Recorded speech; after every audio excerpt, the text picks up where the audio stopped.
o cara que não ficou alinhado com... Ele sempre foi antipetista, inimigo dessa censura toda que ele mesmo passou, humoristas passam, sofreu perseguição do bolsonarismo, arruma briga com o bolsonarismo. Ele é um cara muito símbolo disso tudo, além da projeção que ele tem, além de ser um cara com um caráter do cacete. Tem o Cristiano Beraldo, que é um empresário de sucesso, um cara que trabalha conosco já há bastante tempo. Hoje ele é um dos âncoras do Pingos nos Is na Jovem Pan. Cara brilhante, que tem uma ideia de Brasil, uma ideia de recuperação do Brasil via infraestrutura que é única. E eu nunca quis. E aí ficam aí, o Renan tem que ser candidato, e eu só vou se o time quiser. Não falo pra você, não gostei, não tô fazendo cu doce. Eu nunca fui candidato a nada. Eu poderia ser candidato a deputado, nunca fui candidato a nada. Agora, se me jogarem a bomba, eu vou fazer o melhor possível. Porque assim, eu tenho uma coisa, Igor. Eu gosto de imaginar soluções. Eu gosto de assim, o que eu tô fazendo isso aqui com você, tipo assim, solução pra essa questão da compra de voto. Vamos imaginar soluções. Então eu vou ficar imaginando soluções e vou tentar divulgar, se me quiserem. Só que eu falei pra galera, se eu for candidato, só serei, assim, sem filtro algum. E pra falar esse tipo de coisa que a gente tá tratando aqui e outras atrocidades, e atrocidades mais concretas, sem abrir concessões. Porque aí seria uma candidatura puro sangue. Mas não é mais ou menos o que o Bolsonaro estava falando que ia fazer também? Não, porque não havia nada de revolucionário que o Bolsonaro estava propondo. Ele só falava generalidades.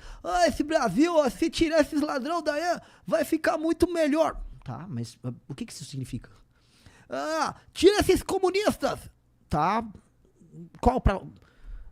a gente tem que falar isso em termos mais concretos. Por exemplo, tem que matar esses vagabundos. Tá, vamos ser claros. O que significa matar esses vagabundos? Vamos falar, por exemplo, sobre eliminação do crime organizado no Brasil. O que significa eliminar o crime organizado no Brasil? O que a gente tem na nossa legislação? Seria uma declaração de guerra contra o crime organizado? Mas não uma guerra metafórica. O que seria uma guerra? Tipo, vamos pegar o Estado brasileiro, vamos declarar, por exemplo, que essas facções que ocupam o território brasileiro são, por analogia, nações invasoras? Vamos tirar a titularidade dos direitos e prerrogativas dele enquanto cidadãos brasileiros, porque eles não são cidadãos brasileiros. O Marcola não é cidadão brasileiro, ele é da PCClândia, assim como o Marcinho VP também é. Não à toa o Oruan, que hoje, pra ver como as coisas estão conectadas, o Oruan saiu um pedido de prisão, mas ele foi alvo de uma operação porque ele estava andando com o maior ladrão de carro do Rio de Janeiro e achando isso a coisa mais normal do mundo, que é do Comando Vermelho ladrão de carro, e ele avisou num vídeo que ele gravou, você deve ter visto. Se eu estivesse no Complexo da Penha, o Reis não faria isso. Sim, porque o Complexo da Penha é como se fosse um território que você controla e que a polícia não entraria lá. Sim, como se fosse outro país. Então, sim, a gente talvez tenha que declarar guerra a essas facções e eliminá-las. Prender ou matar as lideranças dessas facções de maneira muito clara, reocupar o território e desfavelizar esses locais. Isso eu acho que é um discurso sério e duro, enfático, sobre guerra ao crime. O que é o direito penal do inimigo? Quem é Günther Jacobs, que é o pai dessa ideia de uma espécie de um direito penal que separe o cidadão, a pessoa que está disposta a cumprir a lei e que pode cometer crime. Um cidadão que aceita a lei brasileira, ele pode cometer um crime e pode ser punido, ele tem o direito de defesa. Agora, um cara que, no fundo, a prática recorrente de crime dele não reconhece a existência de Estado, por exemplo, um terrorista que ele tá, sei lá, montei uma célula terrorista na França. Essa célula terrorista não reconhece o direito da França existir. Ele quer fazer uso de, vamos dizer, das maneiras mais atrozes de causar dano em nome da causa dele. Esses caras não podem ter direitos e prerrogativas. O direito tem que ser célere, rápido. Você tem que quebrar o sigilo dele rápido. Se ele for preso, ele tem que ter penas desproporcionalmente altas. O direito penal do inimigo, que em grande parte ele foi aproveitado em várias nações desenvolvidas, civilizadas. O Günther Jacobs, se eu não me engano, ele foi do Tribunal Constitucional, tipo uma espécie de STF alemão. Alguém no chat aí pode corrigir. Ele é professor até hoje. A gente está falando de uma medida que entende, assim, existe um tipo de ação, um tipo de organização humana que ela não reconhece nem a autoridade do Estado e que está disposta, por não reconhecer, a fazer o que for. A gente tem que ter o direito penal do inimigo para figuras que não são cidadãos, são um inimigo. Para mim, o Marcola não é um cidadão. Ele é um inimigo. E ele não pode ter direito às mesmas prerrogativas de um cara que, por exemplo, cometeu um outro crime, um crime até grave, mas que é um cidadão. Esse tipo de coisa, talvez, dado, vamos dizer, o estado de anomia que a gente vive e o grau de infiltração do crime organizado na realidade brasileira, este tipo de coisa talvez vai precisar ser feita pelo presidente. Mas eu fiz essa volta toda e foi legal. Mas por que eu fiz? Pra mostrar pra você que o que o Bolsonaro falava era tipo, vamos matar uns caras aí. Mas ele não andou com nada em matéria penal. Quando o Moro tinha um pacote anticrime, ele mesmo ajudou a subverter o pacote anticrime. Então ele não tem... Ele só tem uns chavões, e as pessoas, como ele é radical, ele tem uns chavões. Onde ele tentou exercer o radicalismo dele foi quando ele tentou construir aquela tese da urna e depois, a meu ver, ele tentou, porque ele tentou mesmo, ele tentou construir um golpe de Estado ali. De resto, ele era um bobalhão. Ele é um tio bobalhão, é como você pegar aquele taxista que vai falar umas coisas engraçadas no carro, ou teu tio num churrasco, um avô, e ele repete essas coisas, as pessoas acham carismático, mas se você tirar ali, não tem nada atrás. Cadê um grupo dele que estuda uma matéria pra fazer algo radical? Não tem, não é radical. Bom, ele começa lá falando sobre... Bom, mas a gente já vai falar disso, porque tu mencionou esse lance de como lidar com as facções criminosas aqui no Brasil, ou como lidar com as facções criminosas. Cara, como fazer? Isso daí que tu tá propondo é bastante radical, né? Tem que ser. Como fazer? Eu acho que isso daí, eu suponho que isso daí tem que ser feito de uma maneira cuidadosa, por quê? Nada me garante, dado a maneira como funciona o Estado brasileiro, a sociedade brasileira, que isso não será usado de uma forma perversa para fuder a galera que não necessariamente tem a ver com essas facções criminosas. Por exemplo, um inimigo de um juiz que, sei lá, o cara comeu a mulher dele, ele vai... Isso aconteceu já, esse caso assim no Brasil já. Então, como é que lida com isso de uma forma humana, no fim das contas? Eu fazendo até meio com uma provocação contra o que você usou. Tudo me garante que, mantendo as coisas como estão, a gente só vai se fuder. Uhum. Então, assim, o fato de nós sermos, em grande medida, um país corrupto, com sistemas de incentivo horríveis, não deve, vamos dizer, servir de premissa para que a gente não tome nenhuma ação nova.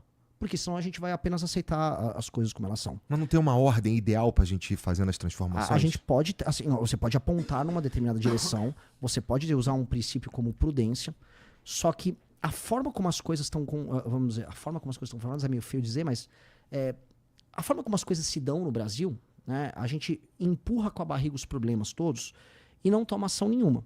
E fica com medo de tomar uma ação enfática. Nações problemáticas como a nossa, a gente acaba trazendo o caso de El Salvador, e tem as pessoas que têm as críticas e tal, mas o fato concreto uma nação como El Salvador enfrentou esse problema e resolveu. Uma nação muito menor, tá, beleza. A questão não há outra maneira que não a força hoje para você desalojar as facções criminosas, vamos dizer, de áreas que devem, vamos dizer, congregar de 16 a 23 milhões de pessoas, que são as periferias das grandes cidades brasileiras. Não há praticamente nenhuma periferia de grande cidade brasileira que não seja dominada por uma facção. Pessoas brasileiras vivem sob o jugo desses caras. Isso é um dado da realidade, é um dado concreto. E a gente já falou, vamos tentar inteligência, vamos tentar as UPPs, como teve no Rio de Janeiro. Vamos tentar vamos conversar com as pessoas. Não rolou. Não rolou, por várias razões. Igor, a gente pode fazer uma construção, se você tiver saco, fazer até uma construção histórica disso que é legal, que é um insight que a gente trata no livro amarelo. Eu tenho saco. Tem, então assim, pensa assim, aqui, eu até posso pegar ali um fascículo, mas... Você pode pegar se quiser. Tem uns números meio que de cabeça. Tá. De 1910 até, por volta, sei lá, de 2000, a criminalidade no Brasil cresce coisa de 4 mil e poucos %. Lógico que teve aumento das notificações, delegacias e tal, todos os tipos de crimes. Os crimes estouram. E o gráfico mostra, assim, vou pegar aqui. Tem um gráfico aí que é bem da hora. Desenvolvimento percentual de crimes por 100 mil habitantes. Se você for pegar, né, a coisa estoura aí. Ali anos 60 ele já tá, né, com uma massa crítica crescente. 70, 80, 90 estoura. Pum. Né? Por mais que 85 aqui é o pico, mais ou menos. E o que acontece? O que aconteceu no Brasil nesse período? Né? A gente pode falar várias coisas. O boom econômico dos militares caiu, tal, mas houve um fator que alterou a dinâmica e a paisagem de todas as cidades. O êxodo rural. Milhões de pessoas saíram de cidades pequenas e foram mudar para cidades grandes. Especialmente São Paulo, Rio. Isso aconteceu demais, mas aconteceu em todas. Salvador aconteceu, Recife aconteceu. Por várias razões. Tem mais emprego, você tem, vamos dizer, um serviço de assistência social melhor nas capitais. Então as pessoas foram para atrás de emprego. Essas pessoas que já eram pobres nas cidades de origem, elas conheciam, elas eram cidades pequenas, as pessoas se conheciam, havia algum senso de comunidade. Quando essa pessoa, por exemplo, migra de maneira indigna, num pau de arara, vai morar numa cidade que ela não conhece, com pessoas que ela não conhece, do lado de um córrego, numa situação desumana, que é o que aconteceu nesse período. O período rápido de êxodo rural, que as pessoas foram nas cidades, foi o processo de favelização. Aquelas pessoas estavam num boom também de nascimento de filhos, né? A natalidade era muito maior. Homens, jovens, pobres, sem perspectiva, nasciam na beira das grandes cidades. O que aconteceu com uma parte importante desses caras que não foram absorvidos como massa de trabalho, força de trabalho? As pessoas entraram pro crime. Só que essas cidades grandes não absorveram naquele período essa quantidade grande de pessoas. Não havia capital, porque o Brasil não tinha poupança, o Brasil estava investindo em formação bruta de capital, ou seja, fazendo hidrelétrica, fazendo estrada nesse período dos anos 60 e 70 com a ditadura, e através do endividamento externo. Foi ali que a gente fez a dívida externa. Então o Brasil foi investindo e tal, mas não tinha, sei lá, prédio, não tinha casa, você não conseguia abastecer isso, porque as pessoas estavam se mudando aos montes para a cidade à procura de uma vida melhor. Como o Estado brasileiro se endividou, houve a crise do petróleo, quebra, surge a Constituição de 88, que garante um monte de direito, inclusive a habitação. Mas só diz que garante, né? Ela bota, vamos dizer, ela aumenta o gasto do Estado brasileiro com custeio para garantir tantos direitos e tal. Ela garante, inclusive, em certa medida, ela facilita o trabalho dos organismos de pressão sindicais, do próprio funcionalismo público, ou seja, o gasto do Estado aumenta. Se o gasto do Estado aumenta, diminui a capacidade de investimento. E a gente de lá, dos anos 80, 90, 2000, a gente se favelizou. Os serviços públicos não aguentaram, eles colapsaram. Por isso que a educação é ruim. Você talvez tenha isso. Minha mãe sempre narra. Minha mãe estudou em escola pública. Os nossos pais, da mesma geração que eu, sempre falam, a escola pública na minha época era muito melhor. Natural, porque na época dele a pressão de várias pessoas chegando nessas cidades grandes para usar um serviço de saúde, um posto de saúde, um hospital, uma escola, era menor. Passou ela a ser enorme e o Estado não tinha condição de investir para fazer isso.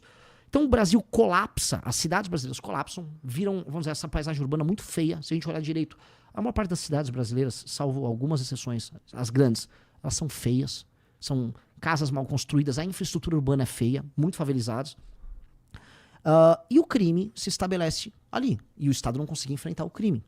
Então, você teve uma formação, vamos dizer, de regiões muito pobres que as pessoas foram amontoadas ali. Ali se formam as facções criminosas, do Morro do Rio às periferias de São Paulo.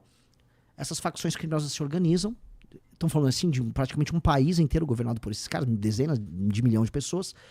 E até hoje, o Estado brasileiro não olhou para isso dessa maneira. Eu entendi. O crime, no fundo, ele é oriundo de um processo de urbanização tão bizarro que foi confuso. Não foi igual ao chinês, que teve milhões de pessoas se mudando para a cidade, mas a China controlava. Você pode... Não, pode vir tanto aqui. Aqui você fica aí no campo, te segura aí no campo e tal.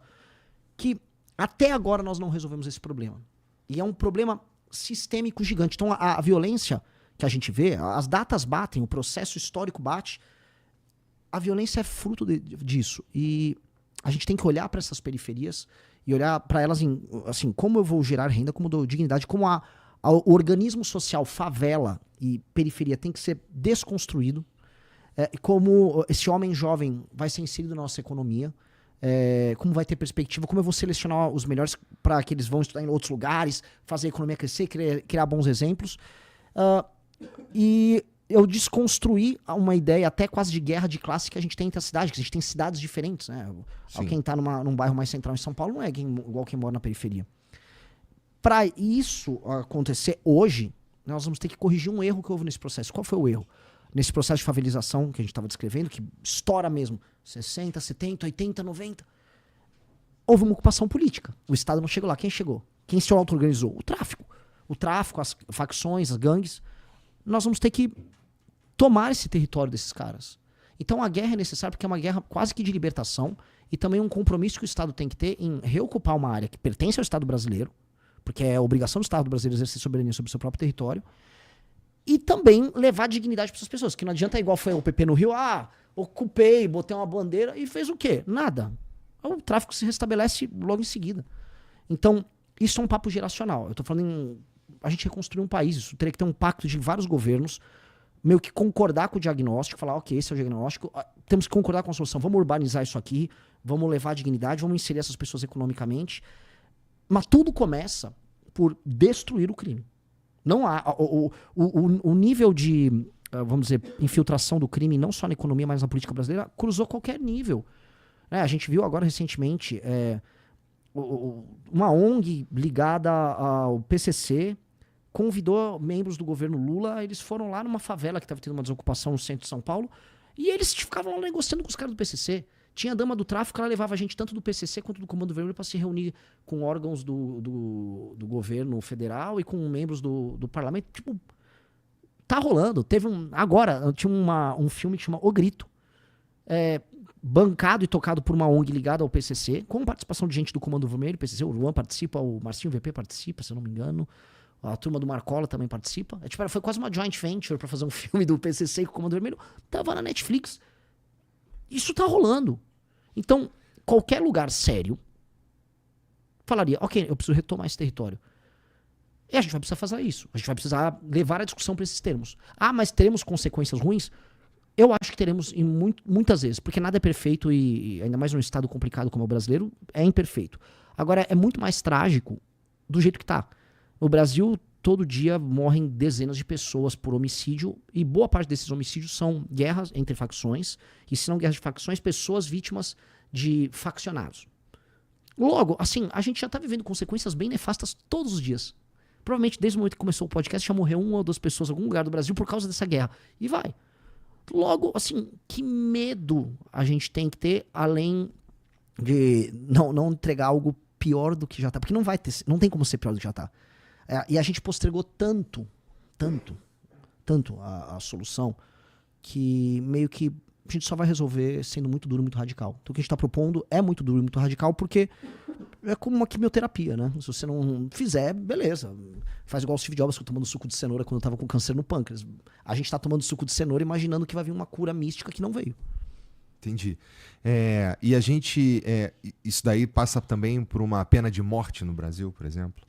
Olha, se a gente instituir uma guerra contra o crime organizado, você vai ter enfrentamento.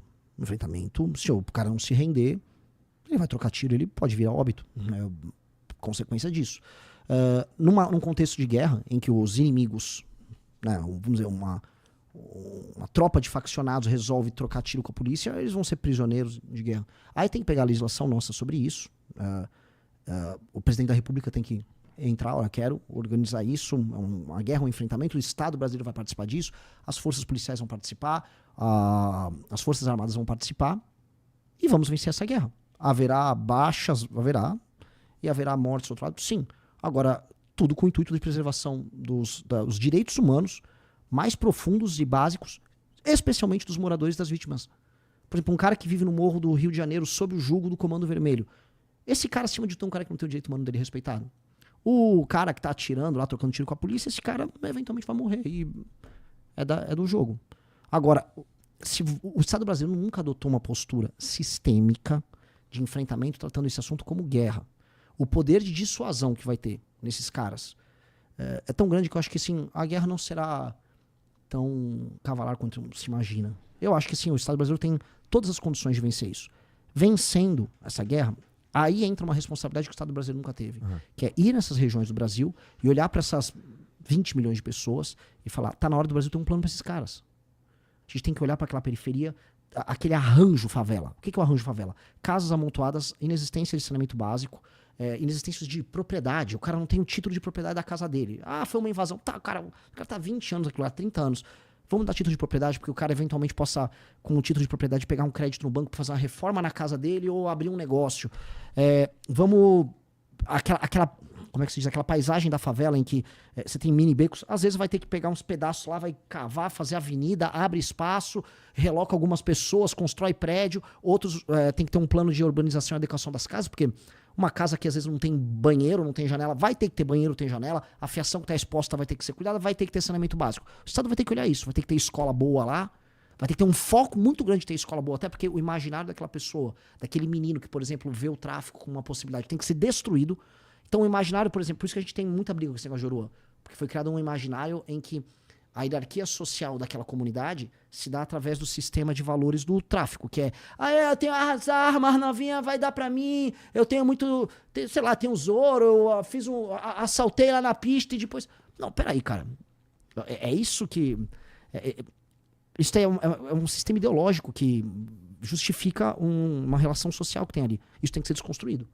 Esporte pra caralho. Tem que ser um investimento assim, ó, o Estado brasileiro vai gastar 30 anos adequando isso, tratando essas pessoas como prioridade. E pra isso tem que ter poder de investimento. Então, a gente não tava falando aqui que a gente não consegue investir. É isso. Vai ter que ser isso. O Estado brasileiro vai ter que ter capacidade de investimento. Então, se a gente não tiver reformas muito grandes que mexam no custeio desse Estado pra abrir espaço pra isso, a gente não vai fazer nada. Só que aí um presidente que propõe, ó, eu vou acabar com o tráfico, eu vou passar rap em geral. E eu vou banhar essa porra. Você mora numa favela, você mora em Paraisópolis aqui. Cara, vocês vão ser a nossa prioridade do ponto de vista do investimento. Agora, me ajuda a enfrentar juiz que ganha 200 pau por mês. Tem que ser esse o papo. Eu tenho que enfrentar o juiz que ganha 200 pau por mês. Eu tenho que cortar a mamata das emendas de 50 bilhões. Eu tenho que fazer caber no orçamento mais 200, 300 bilhões. A gente vai ter que achar aí. Né? Só da gente aumentar a credibilidade, os juros pode baixar. Você tem uma questão de dólar e real tal. Você diminui o quanto você vai pagar dívida, a rolagem fica mais fácil. Você aumenta o espaço de investimento. E aí vamos investir certo. É isso, cara. Ou a gente nunca vai ser nada. Meio que assim, como país, a gente não tem nenhum sentido. Não tem nenhum sentido de ficar vivendo essa vida bizarra, tudo tem que ter grade. O gasto que a gente tem mensal de uma família brasileira com segurança e os comportamentos paranoicos que a gente adota, a gente já nem percebe mais que a gente naturalizou. Tipo, você tá na rua... Minha esposa não sai mais de aliança. Aí esconde o celular, é o vidro com se não tem... No carro não é o cabelo, mas como é que chama aquele negócio? Não, a película. A película que tem que ter no vidro do carro. Toda a casa brasileira tem muro. Tipo... Toda casa brasileira tem muro. A gente nem percebe mais isso, porque se tornou até uma coisa, tipo, aquela casa tem um belo muro.